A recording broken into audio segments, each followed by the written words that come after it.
ভারতে মেডিকেল ভর্তি পরীক্ষার প্রশ্নপত্র ফাঁসের ঘটনা কেন্দ্র করে শিক্ষার্থীদের বিক্ষোভে পুলিশি হামলার প্রতিবাদে শুক্রবার দেশ জুড়ে বিক্ষোভের ডাক দিয়েছে ককরোচ জনতা পার্টি।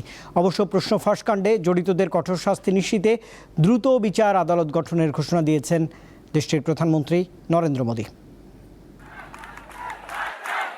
প্রশ্ন ফাঁস ইস্যুতে করা শিক্ষার্থীদের আন্দোলন ছড়িয়ে পড়ছে দিল্লি থেকে গোটা ভারতে। জোরালো হচ্ছে শিক্ষামন্ত্রী ধর্মেন্দ্র প্রধানের পদত্যাগের দাবি।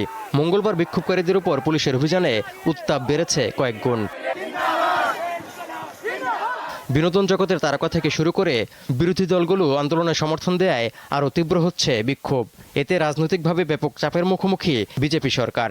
এই অবস্থায় প্রশ্ন ফাঁস কাণ্ডে জড়িতদের কঠোর শাস্তি নিশ্চিতে দ্রুত বিচার আদালত গঠনের ঘোষণা দিয়েছেন প্রধানমন্ত্রী নরেন্দ্র মোদী।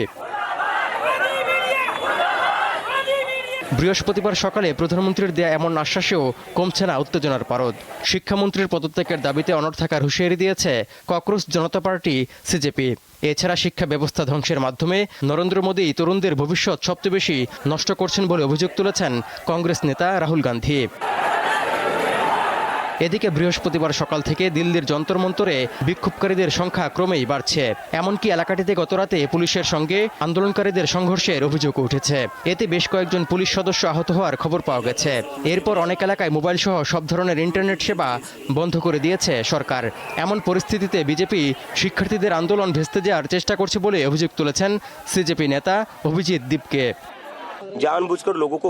আন্দোলন যেই জোরদার হতে শুরু করেছে, বিজেপি বাইরে থেকে গুন্ডা পাঠিয়ে বিক্ষোভকে বানচাল করার চেষ্টা করছে।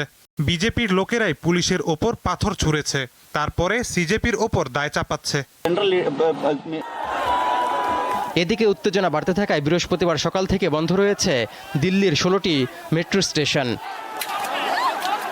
তৌহিদুর রহমান, দীপ্ত, বার্তা কক্ষ।